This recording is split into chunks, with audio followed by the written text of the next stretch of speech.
Halo Kang Teh semuanya. Pertama perkenalkan dulu, saya Tegar dari Birpen. Di sini saya akan menjelaskan mengenai pembuatan laba rugi, terus laporan perubahan ekuitas, dan juga laporan posisi keuangan yang ada pada soal 1 di Bank Soal dengan mata kuliah akuntansi keuangan menengah. Oke. Jadi kalau misalnya dilihat, ini perlu diperhatikan terlebih dahulu bahwa di sini tuh tercantum Desember 31 2021. Nah, ini tuh menandakan bahwa sebenarnya bisa dibilang trial balance-nya udah akhir, cuman ada bagian yang belum disesuaikan. Nah, karena di soal ini ke bawah jar. Oke. Karena di soal ini nggak tertulis arus kas, bisa jadi bahwa kas itu sudah tetap dan tidak perlu disesuaikan kembali. Nah, kita mulai dari yang A terlebih dahulu. Pertama, di sini ada tertulis peralatan yang harga perolehannya $1.500.000 itu dijual sebesar 1.350.000, di mana laba penjualan aset tetap 150 dan peralatan dibeli tunai sebesar 1.125.000. Di sini Akang Teh jangan sampai terkecoh. Kan kalau misalnya kita lihat biasanya 1.500.000, terus dijual 1.350.000. Loh, kok laba? Sebenarnya di sini nanti akan ada penyesuaian terhadap akumulasi. Dan koma terakhir di mana peralatan dibeli tunai sebesar 1.125.000 itu adalah lain hal lagi. Lalu kita masuk ke B, penjualan neto.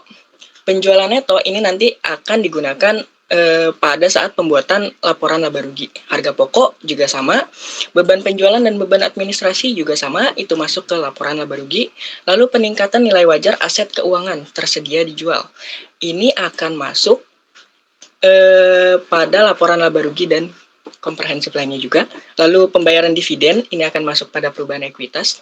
Lalu dalam beban penjualan dan beban administrasi itu sudah termasuk beban penyusutan sebesar 2.025.000 dan beban amortisasi hak cipta itu 300.000 dan itu akan masuk laporan laba rugi juga. Lalu untuk H, itu obligasi telah diterbitkan secara tunai untuk memperoleh pendanaan perusahaan sebesar 4.500.000.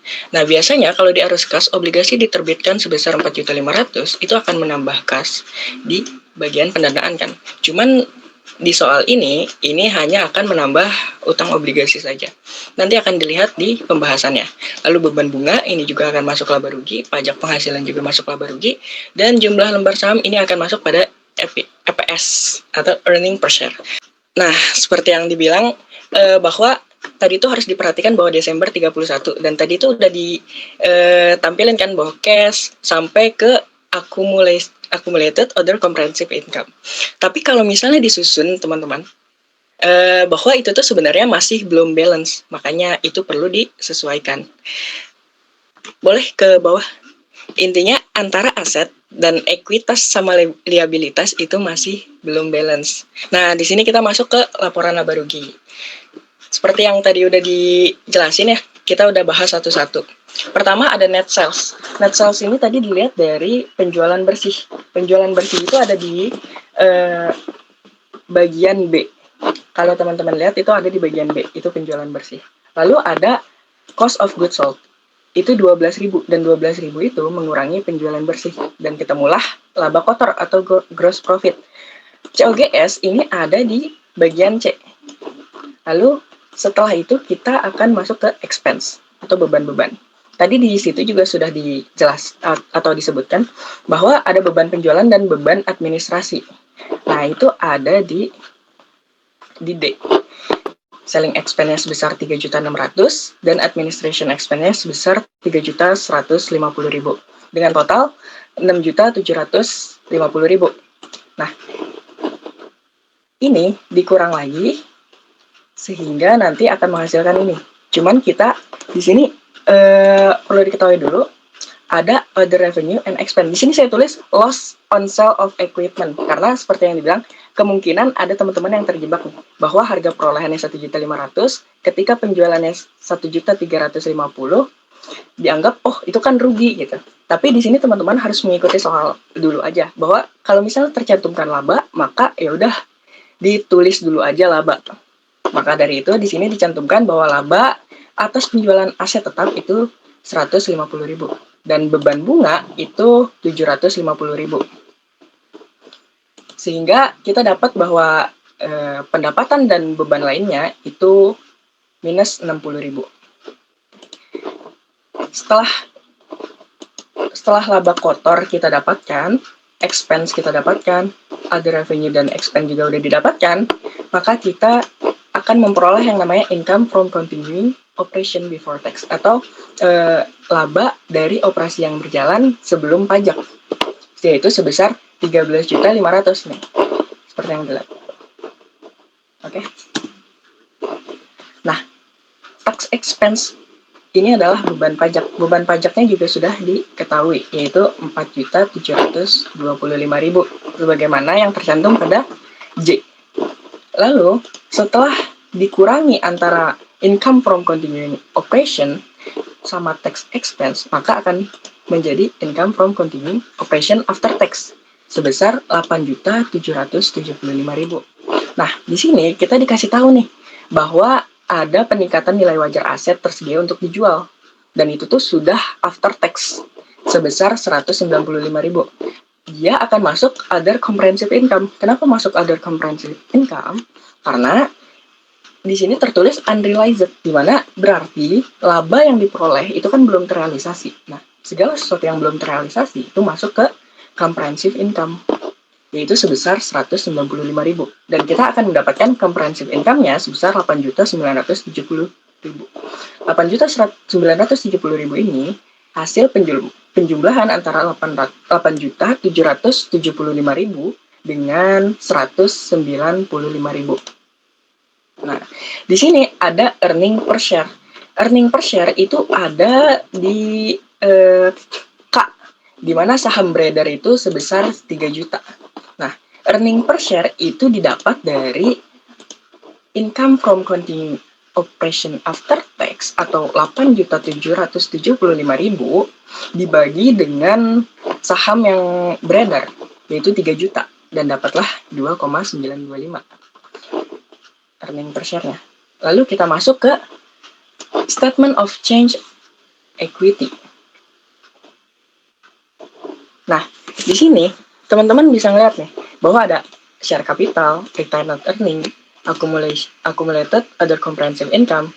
Mungkin kadang ada yang nanya juga nih, apa aja sih yang masuk ke atas dan apa aja yang masuk ke bawah? Gampangnya, mungkin yang masuk ke atas ini adalah yang bakalan masuk ke dalam posisi keuangan. Kalau misalnya dia tidak masuk ke posisi keuangan, berarti ya dia ada di bawah nanti sini. Yang pertama, share capitalnya berapa? 30 juta. Ini didapat dari mana? Didapat dari data awal tadi, atau yang tadi tuh tertulis unadjustment trial balance di soal tadi itu ada beginning balance dari share capital itu sebesar 30 juta. Retained earning juga sama, itu ada di data awal. Lalu OC-nya juga tadinya 0. Kenapa di sini ditampilin? Karena tadi di laba rugi itu ada sebesar 195 kenaikan available for sale atau financial aset keuangan yang tersedia untuk dijual. Nah, di sini share capital, retained earning sama akum OC ini ya nanti di total di sini. Ini disebut juga total ekuitas.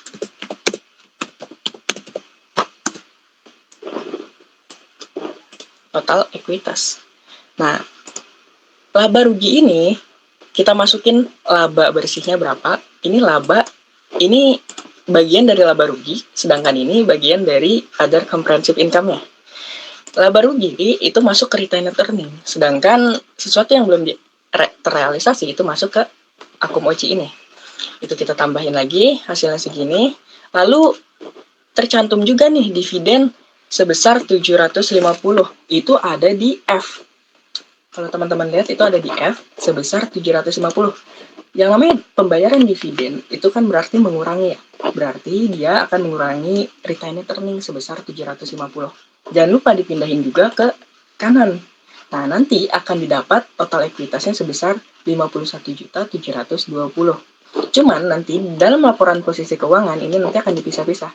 Yang pertama, share capitalnya nanti akan tertulis 30 juta, lalu retained earning-nya akan tertulis 21.525.000, dan accumulated other comprehensive income yang akan tertulis 195.000. Nah, di sini seperti yang teman-teman lihat gitu di soal, bahwa mereka soal tersebut meminta bahwa statement of financial position-nya ini diklasifikasikan secara tepat. Jadi, walaupun non-current asetnya itu di atas, itu tidak masalah teman-teman. Oke, yang pertama kita lihat dari equipment. Equipment itu di trial balance sebelumnya itu sebesar 6 juta. Tapi setelah disesuaikan sebesar 5.625.000. Didapat dari mana? Nah, ini didapat dari 6 juta. Jadi, bentar. Jadi 6 juta dikurangi sebesar peralatan yang dijual, juga ditambah sama peralatan yang baru dibeli sebesar 1.125.000, dan itu udah tercantum gitu di A. Nah, seperti yang dibilang tadi kan, bahwa ketika harga perolehannya 1.500.000 dijual 1.350.000, kan terlihat rugi nih ya. Tapi itu tuh untung karena ada accumulated. Nah, accumulated ini juga berubah. Jadi sebesar 1.800.000 itu didapat dari 1.200.000 ini ditambah 300. Kenapa 300? Karena kalau misalnya kita asumsikan untung 150.000 dari 1.500.000, berarti kita bisa menganggap bahwa nilai buku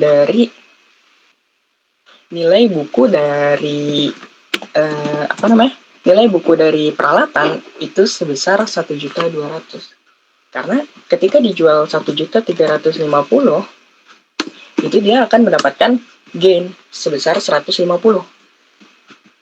Nah, ini dikurang lagi 900, itu didapatkan dari 900 itu didapatkan dari G, di mana di situ tercantum bahwa beban penyusutan 2.025.000 termasuk peralatan 900.000. Maka dari itu juga dimasukkan ke dalam akumulasi ini. Lalu ada selanjutnya buildings. Buildings ini tidak berubah ya teman-teman, karena tidak ada apa-apa kecuali akumulasinya nih. Tadi di 2.025.000 itu ada tambahan, yaitu sebesar 1.125.000. Berarti bisa dianggap bahwa 1.125.000 ini ditambah 1.125.000 sebesar 2.250.000. Nah, ini mungkin takutnya ada teman-teman yang bingung, kenapa di sini minus? Karena ya akun akumulasi itu kan mengurangi. Jadi kalau misalnya di Excel saya buatnya minus dikurang sama 1.125.000, jadi otomatis nambah. Cuman nanti teman-teman menghitungnya ya ditambah gitu, bukan dikurang. Lalu ada lagi nih, copyright. Copyright ini kan berarti dia tuh bisa dibilang intangible asset. Dia sama seperti paten. Nah, kenapa ini bisa mengurang? Karena tadi dijelaskan juga bahwa ada amortisasi. Masih dalam huruf yang sama tadi, ada amortisasi sebesar 300. Nah, kan kalau misalnya intangible asset atau amortisasi, ini tuh langsung pada asetnya. Jadi dia tidak ada akumulasi. Makanya aset copyright ini langsung dikurang sebesar 300.000. Nah, ini dapat ditotal bahwa totalnya sebesar 43.575.000 dolar. Nah, ini cash-nya juga tidak ada perubahan karena dianggap cash-nya sudah tetap. Lalu akun receivable-nya juga tidak ada perubahan. Inventory-nya juga tidak ada perubahan sesuai sama yang ada di data awal. Nah, lalu ini financial asset available for sale atau aset keuangan yang tersedia untuk dijual, terdapat perubahan. Dari mana nih perubahan? Perubahan ini terjadi karena tadi ada laba yang belum terrealisasi sebesar 195.000. 195.000 itu kan masuk dalam accumulated OCI. yang tadi ada di laba rugi. Nah, itu juga akan menambah financial asset di sini. Jadi sebesar 1.350.000. Lalu financial asset held to maturity ini tidak ada pembahasan dari soal. Nah, ini dapat kita lihat total current asetnya sebesar 37.395.000 dan total asetnya itu adalah 80.970.000. Oke, boleh ke bawah.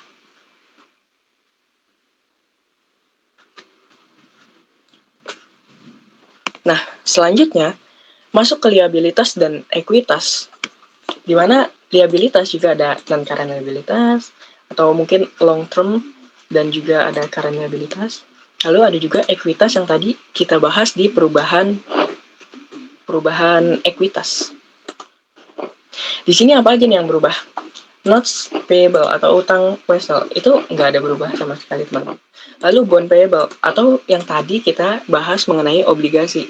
Seharusnya ketika kalau misalnya kita disuruh buat arus kas, itu kan ada tuh penerbitan obligasi sebesar 4.500.000. Kalau misalnya obligasi diterbitin, maka masuk pendanaan, berarti logikanya kas itu bertambah sebesar obligasi yang diterbitin gitu.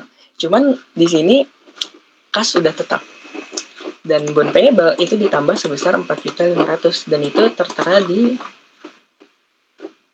H, penerbitan obligasi sebesar 4.500.000. Lalu total non-current liabilities-nya menjadi 19.500.000. Nah, kita bahas ke current liabilities, di mana property tax payable sama account payable ini tidak mengalami perubahan sama sekali. Nah, yang mengalami perubahan adalah retained earning-nya dan juga accumulated other comprehensive income-nya.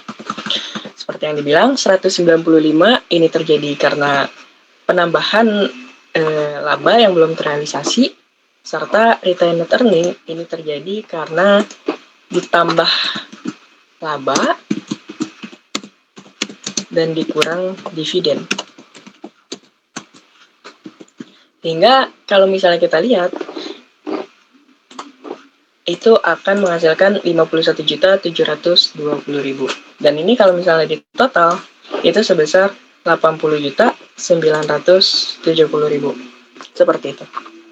Saat ini kita akan menjelaskan soal yang bersumber dari bank soal. Untuk soal nomor 2, bagian A Untuk soal nomor 2, bagian A, diminta untuk membuat laporan arus kas untuk tahun yang berakhir 31 Desember 2016 dengan menggunakan metode tidak langsung. Seperti yang kita tahu, kalau misalkan laporan arus kas itu terdiri dari 3 elemen ya. Yang pertama ada aktivitas operasi, yang kedua aktivitas investasi, dan yang terakhir adalah aktivitas pendanaan. Lalu diketahui bahwa di aktivitas operasi itu ada 4 hal yang perlu kita ingat. Yang pertama, laba bersih. Yang kedua, akun-akun yang tidak berkaitan dengan kas, kayak misalkan beban penyusutan, terus amortisasi, dan lain sebagainya. Yang ketiga, aktivitas lancar. Dan yang keempat adalah utang lancar. Bisa dilihat dari soal, pada laporan keuangan PT Karya Abadi, terdapat laba bersih senilai 234 juta. Maka kita tulis laba bersihnya adalah 234 juta. Setelah itu, kita lakukan penyesuaian-penyesuaian. Di laporan keuangan PT Karya Abadi, diketahui bahwa beban penyusutannya itu sebesar 2 juta. Maka kita tulis sebesar 2 juta.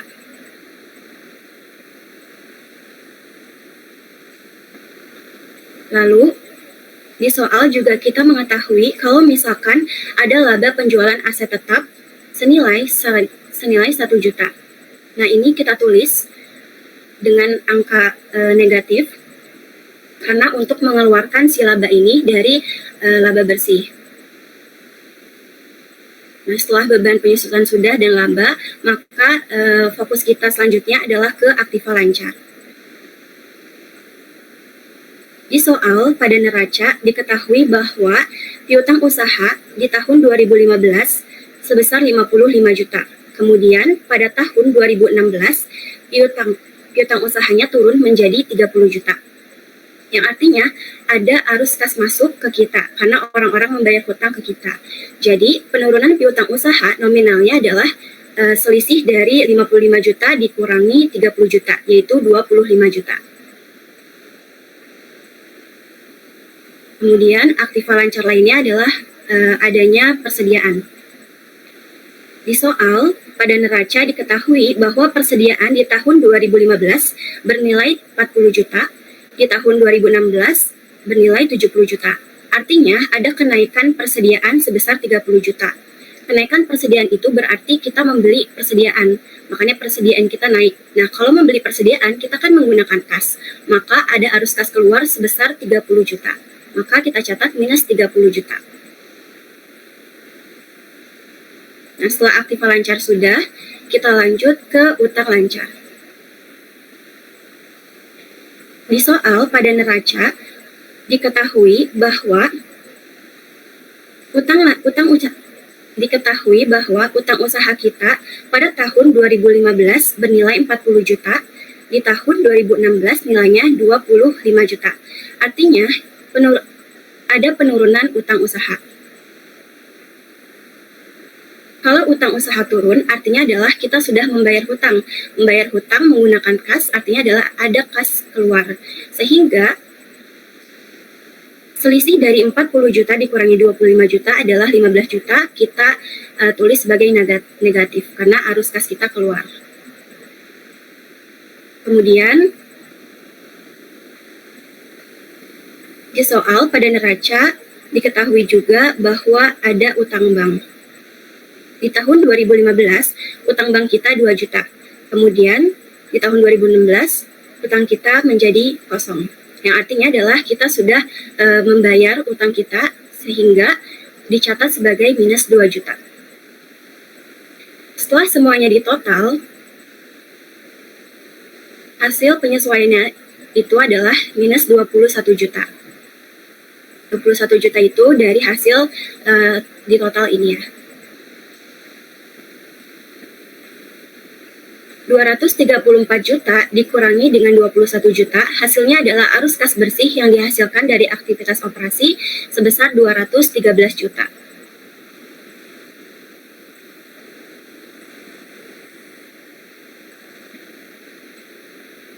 Lalu, pada aktivitas investasi, yang perlu kita ketahui adalah di aktivitas investasi itu berkaitan dengan penjualan aset tetap, pembelian aset tetap, dan juga investasi.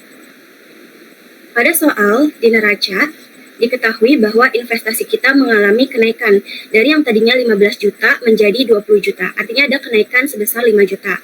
Nah, di data tambahan juga dijelaskan kalau misalkan perolehan investasi secara tunai, maka 5 juta kita catat maka 5 juta dicatat sebagai maka kenaikan investasi sebesar minus 5 juta.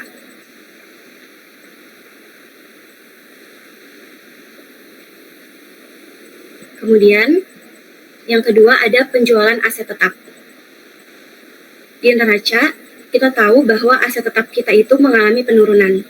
Artinya, kita sudah melakukan penjualan aset tetap. Dan di data tambahan dijelaskan bahwa penjualan aset tetap secara tunai sebesar 36 juta.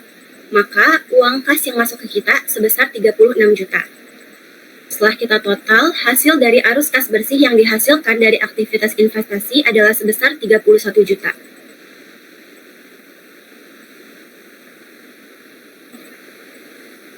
Lalu, kita akan masuk ke aktivitas pendanaan.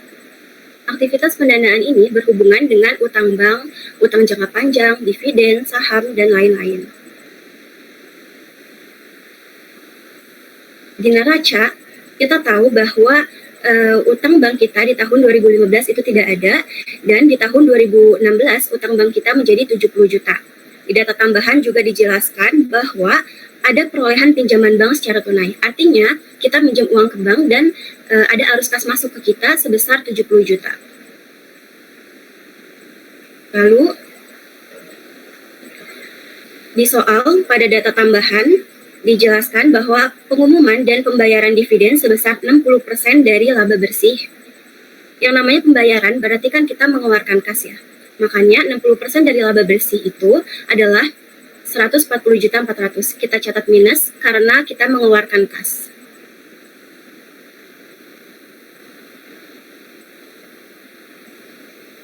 Lalu di soal dijelaskan bahwa penerbitan saham biasa secara tunai. Di neraca juga dapat kita lihat bahwa modal saham biasa kita naik dari yang tadinya 200 menjadi 220 juta. Artinya ada kenaikan sebesar 20 juta. Setelah kita total, hasilnya adalah arus kas bersih yang digunakan dari aktivitas pendanaan bernilai minus 50.400.000. Lalu kita jumlahkan 213 juta ditambah Lalu kita jumlahkan 213 juta ditambah 31 juta dikurang 50.400.000, hasilnya adalah 193.600. Itu adalah kenaikan kasnya. Lalu kita tambahkan dengan saldo kas awal yaitu 31 Desember 2015 adalah 117 juta. Dan hasil akhirnya adalah 310 juta 600 sesuai dengan yang ada pada neraca. Di soal 2 ini, bagian D ini kita diminta untuk mencari aktivitas operasi dengan metode langsung. Yang pertama itu, kita harus mencari penerimaan dari pelanggan. Cara menghitungnya itu, penjualan ditambah saldo awal piutang dikurangi dengan saldo akhir piutang. 750 juta ini didapat dari penjualan ditambah dengan 55 juta dari saldo awal piutang dikurangi dengan saldo akhir piutang 30 juta. Hasilnya itu 775 juta. Yang kedua itu kita mencari pengeluaran kas atau pembayaran kepada supply. Cara menghitungnya itu HPP ditambah kenaikan persediaan ditambah penurunan hutang. HPP 450 juta dari soal kenaikan di soal terjadi kenaikan persediaan 70 juta ini didapat dari saldo awal persediaan dikurangi 40 juta. Saldo akhir persediaan. Hasilnya itu 30 juta.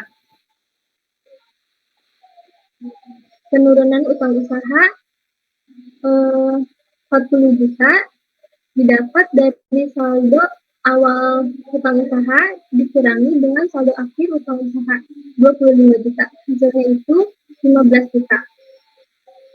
Beban operasi 6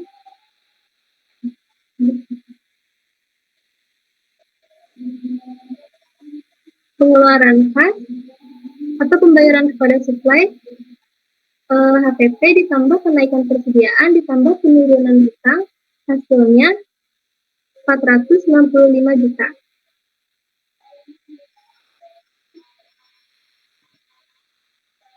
Beban operasi 63 juta didapat dari soal beban bunga. Cara menghitungnya itu hutang bunga awal dikurangi beban bunga dikurangi hutang bunga akhir.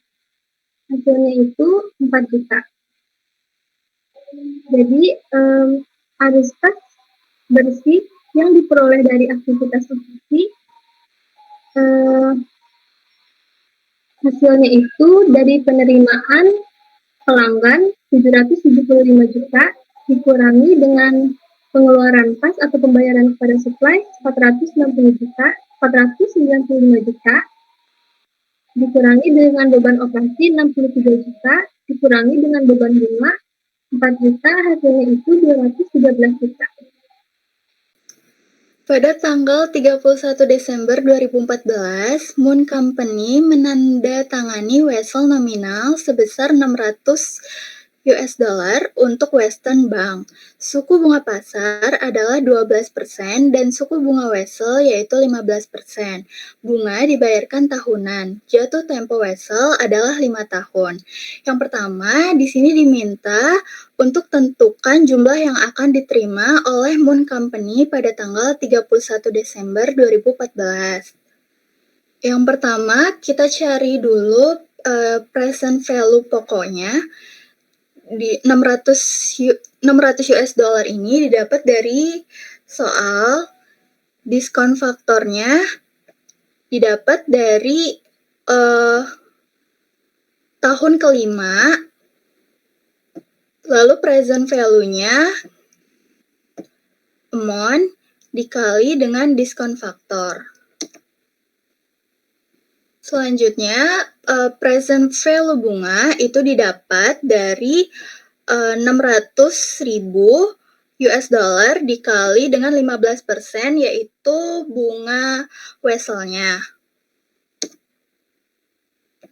Lalu diskon faktor itu didapat dari tahun kelima. Terus present value-nya kita tinggal kalikan amount present value bunga dikali dengan diskon faktornya. Sehingga total yang didapat yaitu $664,872 US dollar. Yang kedua, kita diminta untuk membuat schedule amortisasi diskonto atau premi Weselnya. Untuk periode pertama, itu di tahun 2014,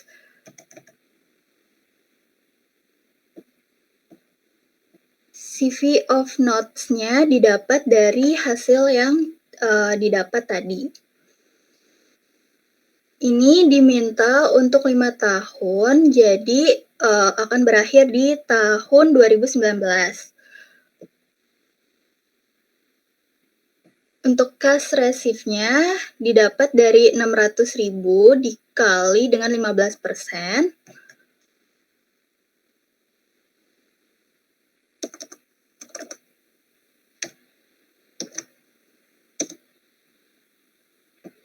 Interest revenue-nya didapat dari total dari CV of notes yang di tahun 2014 dikali dengan 12%.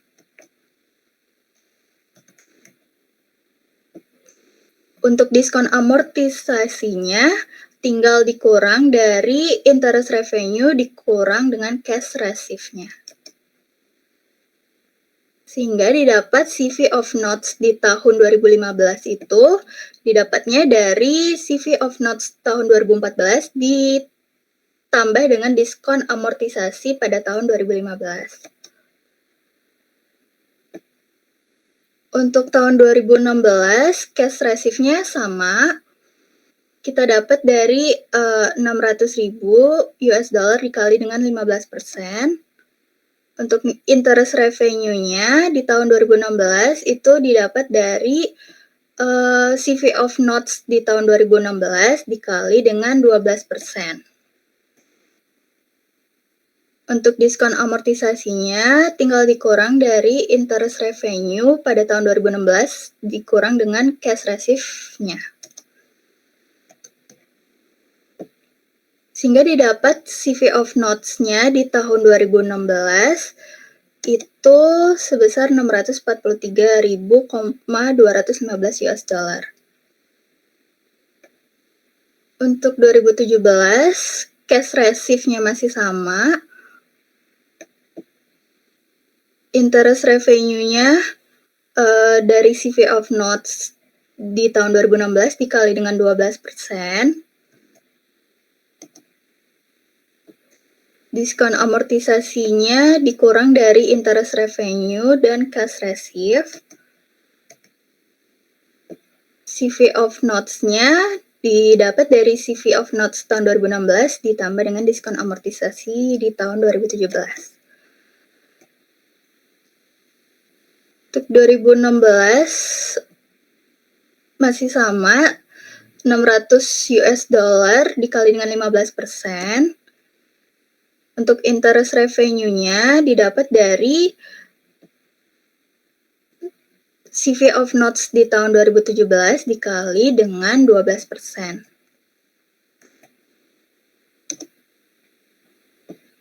Diskon amortisasinya tinggal dikurang dari interest revenue dikurang dengan cash receive-nya. Jadi dapat sebesar 616.049 US dollar. Untuk di tahun 2019 $600.000 dikali dengan 15%,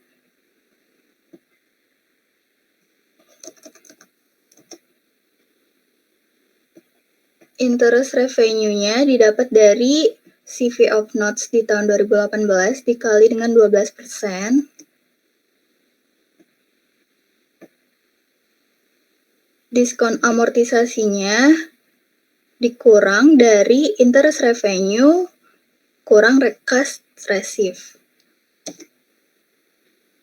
Sehingga didapat CV of notes-nya dari CV of notes tahun 2018 ditambah dengan diskon amortisasi 2019 didapat sebesar 599.975 US dollar. Bisa kita bulatkan menjadi 600.000 US dollar.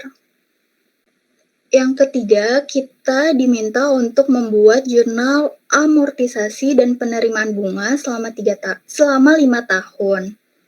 Yang pertama, untuk di tahun 2015, itu jurnalnya ada cash, didapatnya dari cash receive, terus ada di kreditnya notes receivable, itu didapat dari diskon amortisasi, dan interest revenue-nya didapat dari interest revenue di tahun 2016. Selanjutnya, di 2016, jurnalnya masih sama, ada debit di cash, ada cash di debit sebesar 90.000 US dollar. Di kreditnya ada notes receivable, didapatnya dari diskon amortisasi, sama interest revenue-nya didapat dari interest revenue di tahun 2016.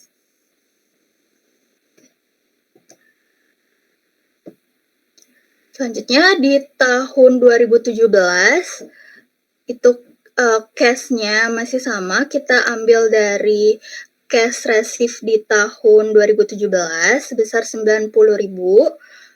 Terus ada notes receivable, kita ambil dari diskon amortisasinya, dan interest revenue didapat dari interest revenue di tahun 2017.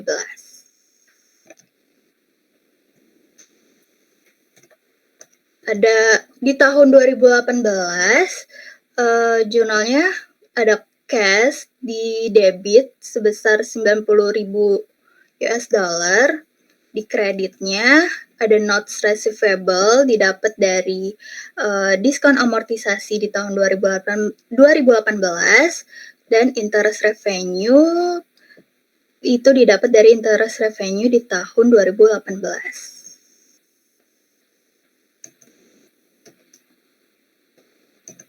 Yang terakhir di tahun 2019 itu kita masukkan cash di debit sebesar 90.000, didapatnya dari cash receive di tahun 2019.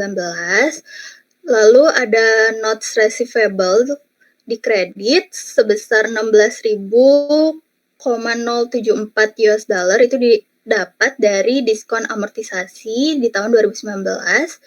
Dan yang terakhir ada interest revenue sebesar 73.926 US dollar, itu didapat dari interest revenue di tahun 2019. Oke teman-teman, jadi di sini untuk soal 3 di bagian D diminta itu buat jurnal penerimaan pokok Wesel pada akhir tahun kelima.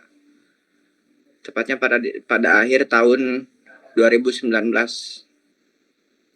Nah, jadi di sini tadi kan udah dibuat tabel, di bagian B-nya itu untuk tabel penerimaan pokok weselnya dan hasil akhir di tahun 2019 di tahun kelima itu sebesar 600.000 US dollar. Dan di sini jurnalnya ada cash pada notes receivable sebesar 600.000 US dollar. Oke, pada soal keempat ini kita akan membahas mengenai persediaan. Nah, di sini perusahaan tuh menjual satu jenis produk yang terdiri dari data persediaan, pembelian, dan penjualan selama bulan November. Nah, di sini bisa dilihat untuk tanggal 1 November tuh ada persediaan awal sebanyak 100 unit dengan harga beli per unitnya itu 100 perak. Kemudian 10 November ada pembelian 350 unit, harga beli per unitnya 125 perak. Kemudian 17 November itu ada penjualan, itu sebanyak 250 unit. 23 November ada penjualan, itu sebanyak 125 unit. Dan 30 November ini ada pembelian dengan 75 unit. Dan harga beli per unitnya itu adalah 150 perak. Nah, yang diminta adalah menghitung persediaan akhir dan beban pokok penjualan pada bulan November dengan metode FIFO dan juga menggunakan metode rata-rata. Oke, jadi untuk data-data ini kita boleh tulis ulang lagi.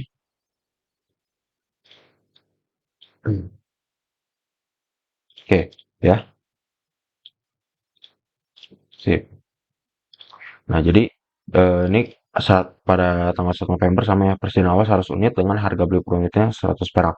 Ini kok ada tanda add gini berarti harga barang satu unitnya tuh 100 perak ya. Kemudian ini sama. Nah, ini penjualan kita coba merahin ya. Nah, kemudian untuk persediaan akhir secara unit atau secara kuantitas itu mau pakai metode apapun pasti sama. Karena ya kita tinggal tambah kurangin aja. Jadi persediaan awal tambah pembelian terus kurangin dengan penjualan. Ya, standar. Ini konsep materinya sama dengan materi atau persediaan yang udah kalian pelajarin. Oke. Jadi kalau ada persediaan, ketemu pembelian tambah, ketemu penjualan kurang nih, ketemu pembelian tambah lagi. Nah, secara unitnya udah diketahui nih. Unit akhirnya itu 150. Nah, yang harus kita ketahui sekarang adalah berapa nilai dari 150 unit ini. Nah, untuk itu kita harus mengetahui nih, harga pokok penjualannya itu sebesar berapa. Nah, oke. Jadi ini kita coba totalin dulu ya. Jadi sini persediaan awalnya itu ada totalnya Rp10.000. Kemudian ini ada pembelian 10 November 350 unit dengan harga 125 perak per unitnya. Berarti totalnya 43.750.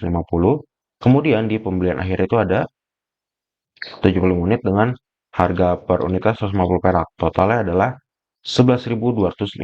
Nah, ini kita belum bisa menemui hasilnya itu berapa. Dikarenakan kita harus menghitung nih harga pokok penjualannya itu berapa. Nah, yang di sini kan masih kosong nih, ya kan? Karena emang di sini harga tidak dicantumin. Dari harga pokok penjualan ini nggak dicantumin. Nah, harga pokok penjualannya dapat dari mana? Harga pokoknya itu didapat dari data historis pembelian kita atau mutasi barang persediaan kita. Oke. Nah, berarti ini kan masih kosong nih. Ini yang harus kita cari. Sip. Oke. Nah, kemudian bisa di sini kita akan menghitung beban pokok penjualan. Di sini bisa kita lihat pada tanggal 17 November nih ya. Itu ada penjualan sebanyak 250 unit. Nah, cara mengetahui berapa nih totalnya? Karena ini menggunakan metode first in first out, maka untuk harga pokok penjualannya itu akan berdasarkan data historis barang masuk kita yang pertama atau dari persediaan awal kita yang pertama. Oke, ya di sini dia menjual 250 unit. Nah, berarti persediaan awal kita yang 100 unit ini ya, ini yang akan menjadi harga pokok. Oke, kita akan tulis dulu di sini. Ya, total Rp10.000. Oke, berarti dari 250 unit ini yang sudah kita ketahuin harga pokok 100 unitnya itu berapa? Itu adalah Rp10.000. Diambil dari data historis ya atau data mutasi persediaan barang dagang kita yang pertama, first in first out. First in first out. Jadi masuk pertama, keluar juga pertama. Oke. Jadi karena ada penjualan, karena ini barang kita yang pertama, maka ini juga barang pertama kita yang akan keluar gitu. Ya berarti ini udah habis ya nih. Sudah habis. Nah, berarti kan sisa 150 unit kan? Sisa 150 unit itu didapat dari mana harganya? Didapat dari yang ini nih, dari yang 100, dari yang pembelian kedua, ya. Kan kita tinggal nyari nih data historisnya, mana sih yang duluan. Nah, karena yang persediaan awal ini udah habis, ya, ini 100 unit udah habis nih. Berarti kita untuk sisa 150 unitnya itu diambil dari harga pembelian kita yang kedua, yaitu 125 perak.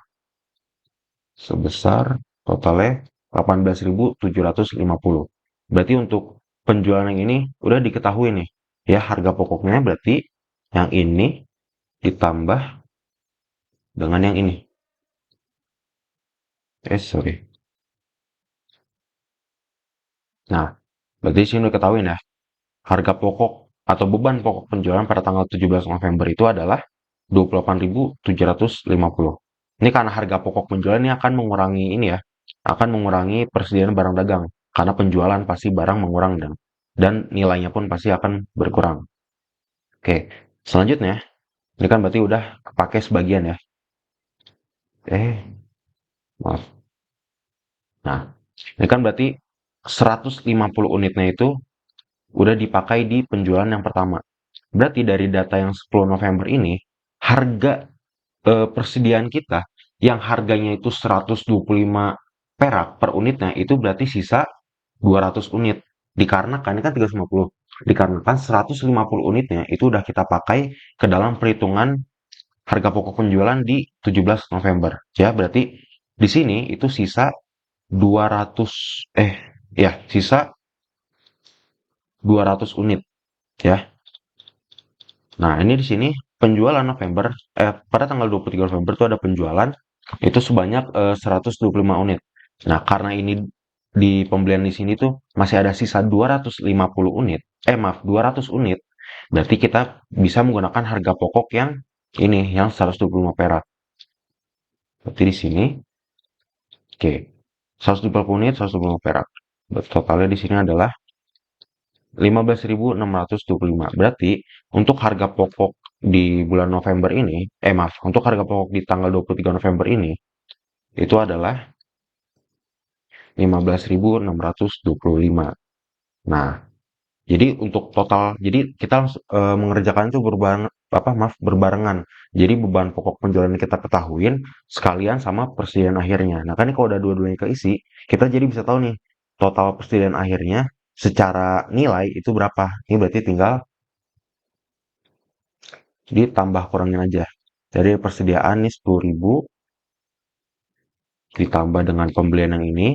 Nah, ini kita penjualan udah mengetahui ya, dia berkurang berapa secara nilainya, harga pokoknya. Jadi dikurang ini, dikurang dengan penjualan yang ini, kemudian tambah penjualan yang, maaf, pembelian yang ini. Oke, jadi untuk persediaan akhirnya adalah 262.500. Seperti itu. Maaf, 20.625. Nah, kemudian untuk beban pokok penjualan juga sama. Ini tinggal kita totalin aja.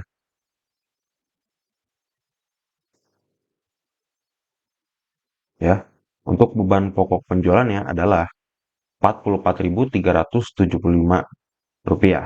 Seperti itu. Ya, itu untuk metode yang FIFO. Kemudian selanjutnya adalah mengerjakan soal yang metode average atau metode rata-rata. Nah, di sini untuk periodik itu ada dua metodenya. Yang pertama itu ada rata-rata tertimbang, kemudian ada rata-rata sederhana. Baik, sekarang kita mulai dari yang metode rata-rata tertimbang terlebih dahulu. Oke. Bedanya sama yang tadi, di sini buat metode rata-rata kita cukup mencatat data persediaan sama pembelian aja. Jadi mutasi penambahan barang persediaan aja yang dicatat. Oke.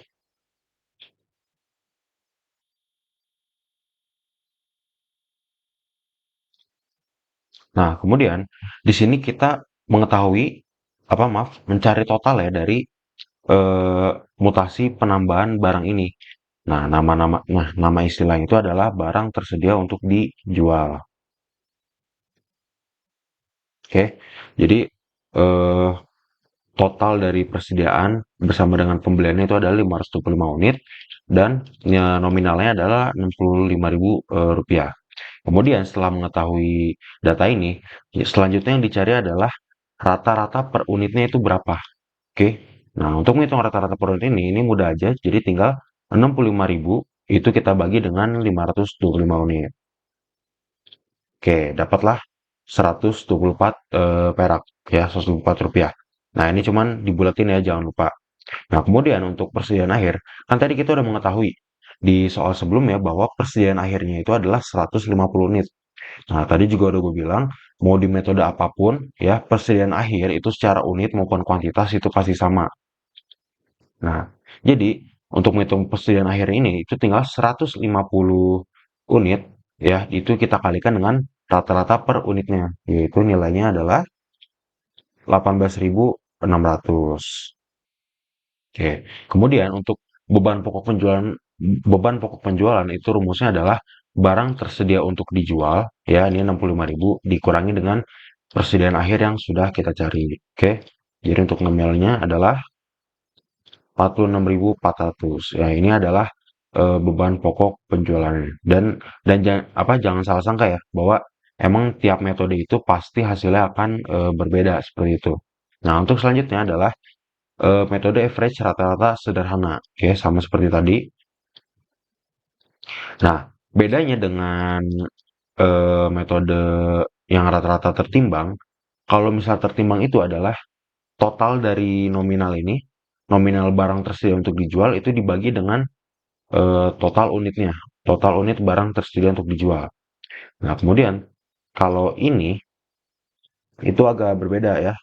Jadi di sini itu yang dihitung cukup eh, total harganya aja. Jadi kan ini 1 November, dia ada persediaan awal 100 dengan harga 100 perak, kemudian pembelian dengan harga 125 perak, dan yang terakhir ada pembelian lagi dengan harga 150 perak. Nih ya. Jadi yang dihitung tuh cukup harganya aja. Nah, buat rata-rata per unitnya itu diambil dari mana? Itu diambil dari frekuensi barang tersedia untuk dijual, maaf. Frekuensi dari persediaan dan pembelian. Pembelian. Nah, di sini kan bisa kita lihat nih. Di sini ada persediaan, satu transaksi. Kemudian ada pembelian, ada satu, ada dua transaksi. Oke, jadi persediaan dengan pembelian itu ada total 3 transaksi ya. Eh, 3 data lah kayak gitu. Nah, setelah mengetahui nilai ini, nilai yang udah ditotalin ini, nah buat rata-ratanya itu adalah tinggal kita bagi sama si frekuensi tadi. Jadi 325 perak ini kita bagi dengan 3. Ya, seperti itu. Jadi beda kalau yang tertimbang, itu totalin dulu harganya, dikali dulu, baru dibagi total unit. Kalau ini cukup kita totalkan saja harga-harganya, kemudian dibagi dengan frekuensinya. Ini cuma ada 3 ya, dapat segini. Nah, untuk persediaan akhirnya, bersama dengan beban pokok penjualannya, itu juga sama aja caranya. Ya, seperti ini, seperti ini, dan beban pokok penjualannya juga seperti itu. Nah, jadi untuk soal yang seperti ini itu sudah terjawab ya. Ini, oh maaf ini belum di, salah ini.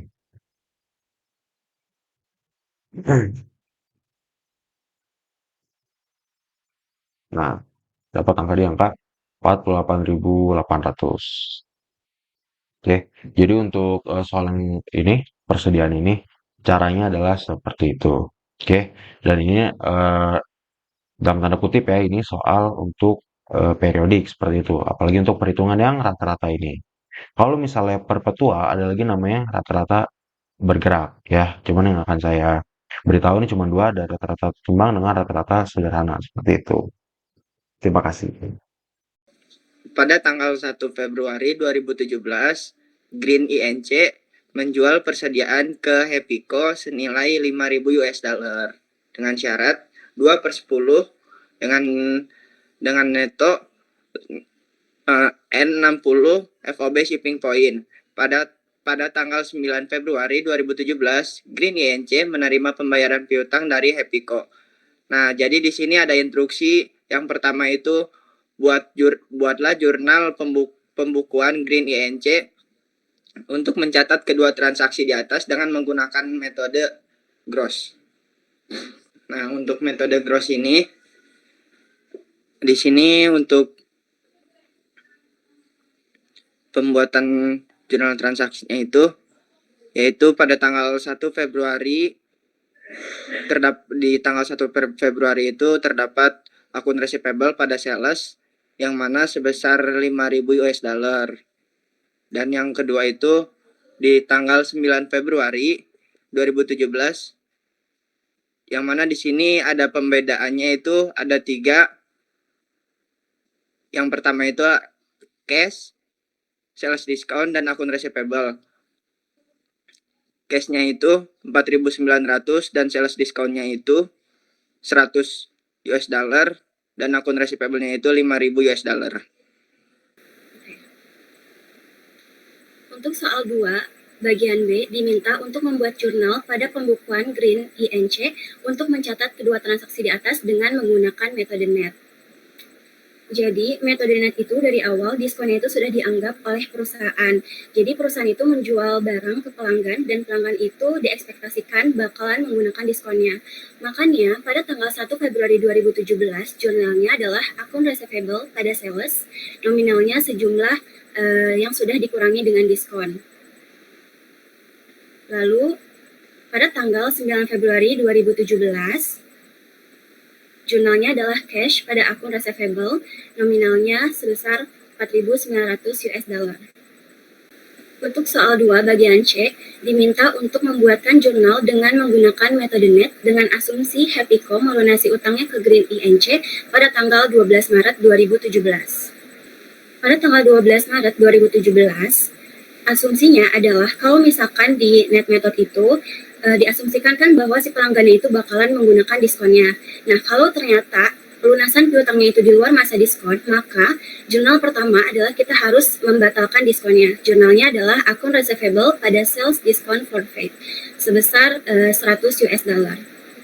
Kemudian setelah kita menghapus diskon, kita lanjut untuk menjurnal bagian saat pelunasan piutangnya, yaitu cash pada akun receivable sejumlah total tagihan